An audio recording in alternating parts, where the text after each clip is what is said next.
good morning, ma'am. I am Johaira and I will be your nurse for today. May I know your name, ma'am? Arana po. So today, ma'am, I'm gonna assess your musculoskeletal system. So assessing musculoskeletal system involves collecting data regarding your structure and regarding the structure and movement of your body. Okay. So, may I require you to stand up, ma'am? So in this assessment, ma'am, I will be needing your cooperation and of course your consent because I will be touching you. Is that okay with you, ma'am? Okay. So check for muscle contractures.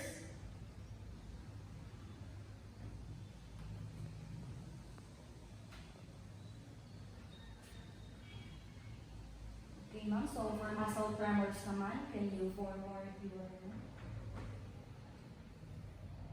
Okay, so thank you, ma'am.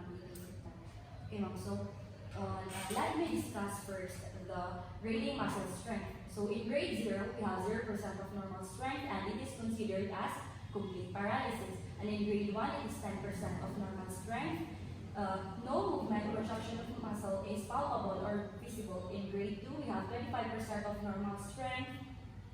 Full muscle movement against gravity with support. In grade 3, we have 50% of normal strength, normal movement against gravity. In grade 4, we have 75% of normal strength, normal full movement against gravity, but with minimal resistance. And lastly, in grade 5, which is the 100% of normal strength, 100% of normal strength, normal full movement against gravity and against full resistance. Okay.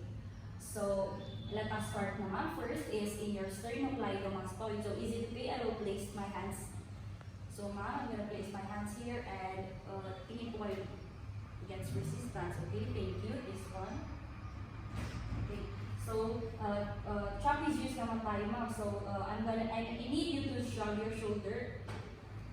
1, 2. Again. 1, 2. Okay, sa deltoid naman po tayo. So, to assess your 1, 2. Okay, so now sa biceps and your triceps. So, can we do this now? And biceps and try to pull, ma'am. Okay. Okay, triceps push. Okay, thank you. Next, ma'am, is our wrists and fingers. So, kindly spread your fingers, ma'am. And try to resist while I put it together.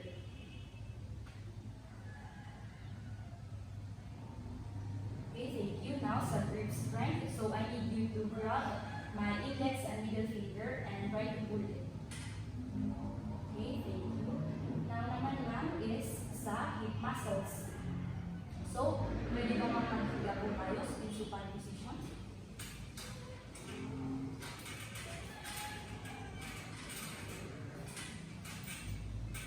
Okay, so sa hip muscle, ma'am, I need you to raise your leg, your one leg at a time, and I'll try to raise it, ma'am. 1, 2, 3. The other one. Okay, now is sa hip abduction tayo.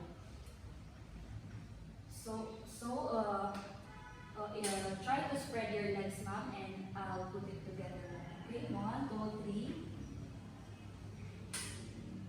Hip abduction. Sa hip abduction naman, ma'am, spread ko siya, tapos kayo yung mag-put together, mag-dikit. Okay, good. So, quadriceps. So, I need you to bend your... So, I will straighten your legs, ma'am, and then try to mag-resist, okay? 1, 2, 3. Okay, good. Quadriceps, ma'am. Okay. So, now naman, ma'am, is sa muscles of ankles and feet tayo. So, okay lang, ma'am, umupo ulit tayo. So, in your muscles and feet, ma'am, try to point muna up, before point. Okay, i-resist from up, ma'am. Okay, if naka-point yung feet nyo po, then ibaba. Okay, good. So, thank you so much for cooperating, ma'am. Now, ma'am, sa range of motion naman tayo. So, So I need to get your cooperation, ma'am. Is that okay with you, ma'am? Okay, so first, ma'am, is start up. We're gonna do some exercises now. Okay, so first sa neck, just follow me, ma'am. Move your head towards your chin. Then up, side, side, right, left, then side to side. Okay, so good. Sa arms and shoulders walk. So kindly forward your hands as arms, and then rotate natin. Other side, up, rotate. Okay, good. Now sa elbows, follow me again, ma'am.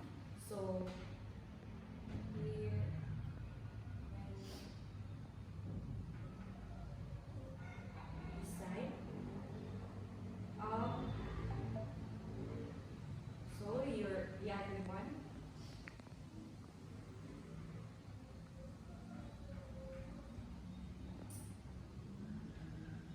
Okay, very good. So now, ma'am, sa wrist naman po tayo. Okay? So down, up, side to side. Now sa hands and fingers. So I need you, ma'am, to make a fist. Open, close, open, close, open. And then bend your fingers individually, ma'am. Just like this. Okay. So now, ma'am, sa chunks tayo. Okay, so follow me again, ma'am. So bend forward, up, and then side to side, ma'am. And then i-rotate natin yung hips natin, okay? Then rotate. Okay, very good. Now sa hips and knees. So forward your legs, upward, sa likod, then sa side dito, side doon, dito, rotate. Again, forward, sa kabila, up, sa likod, side, here, then rotate na. Okay. So, sa ankles and feet naman po.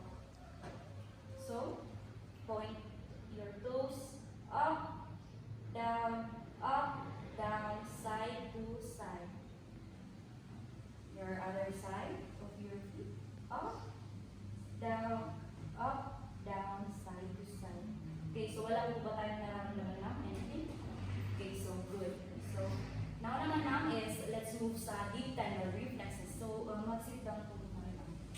Okay, so i-discuss ko po muna again yung grading. So, in grading the reflexes, we have 0 or the no reflex response, +1, the minimal activity or the hypoactive, +2 is the normal response, +3 is more active than normal, and +4 is the maximal activity or the hyperactivity.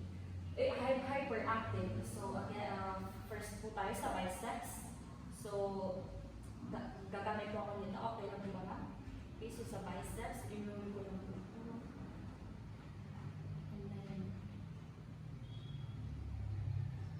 So let's start. Relax naman.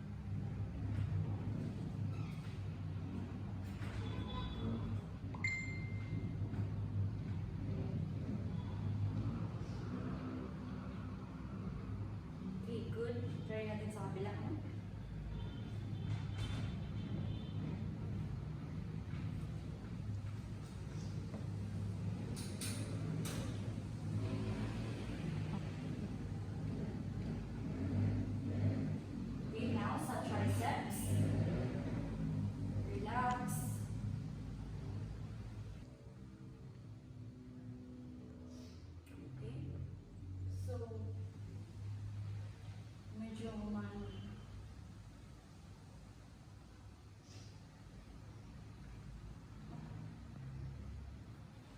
Okay, so now separate your radialis.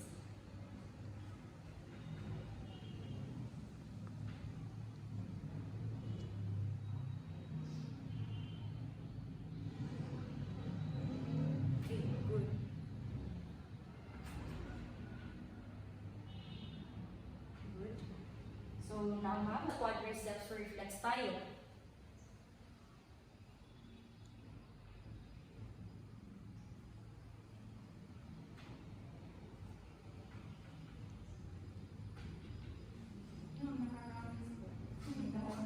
Very good.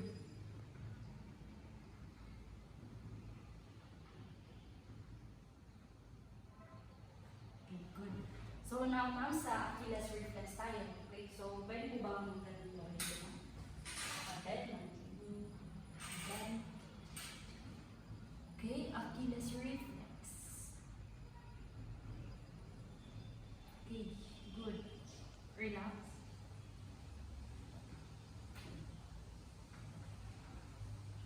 Good. Okay, so lastly is the plantar reflex. Titignan lang po natin kung mag-react kayo. Other side. Okay. So thank you so much for your cooperation, ma'am. I didn't see any abnormalities and you don't have to worry about it. Thank you so much for doing